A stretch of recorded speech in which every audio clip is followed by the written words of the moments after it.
Defence হলো cinder ব্লকের ওয়াল, তারপরে থাকবে শিপিং কন্টেনার যেগুলোর মধ্যে ফ্রিজ ভরা থাকবে, আর তারপরে থাকবে গাড়ির দেওয়াল যাতে বুলেটগুলো আটকানো যায়।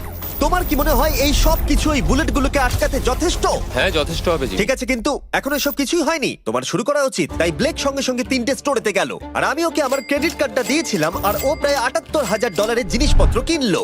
আর আমি তোমাদের একেবারেই বোর করতে চাই না বলে এই অংশটা কেটে দিচ্ছি। ও এখন যা পেয়েছে সেগুলো দিয়ে ওর কাজটা শুরু করলো। ও মাই গড, আমি বিশ্বাস করতে পারছি না এত কিছু কিনেছি কিন্তু তারপরে এখন অনেক কিছু আসেনি। এখানে ওয়াটার ট্রাক আছে, কিছু জাঙ্কারস এনেছে, আর এখানে একটা কনেক্স ক্রেট রয়েছে। ও তো অনেক জিনিস নিয়ে এসেছে। এটা একটা পাগলামি। ওই মেশিন গান ধরে থাকা লোকগুলোকে নিয়ে ভয় পেও না, ধরে না ওরা ওখানে নেই। হ্যাঁ, সত্যি কথা বলতে আমি নিজেও জানি না ওরা ওখানে কি করছে। 5 ঘন্টা কেটে গেছে আর ও একদম সামনে স্টোরেজ কন্টেনারটা রাখছে 10,000 বুলেটের এগেনস্টে। এই তো খুব ভালো, খুব ভালো। আরেকটু। তোমার কি মনে হয় শিপিং কন্টেনারগুলো বুলেটগুলোকে আটকে দেবে? একদমই নয়। তাহলে ও বিপদের মধ্যে আছে। হ্যাঁ, খুবই খারাপ হতে চলেছে।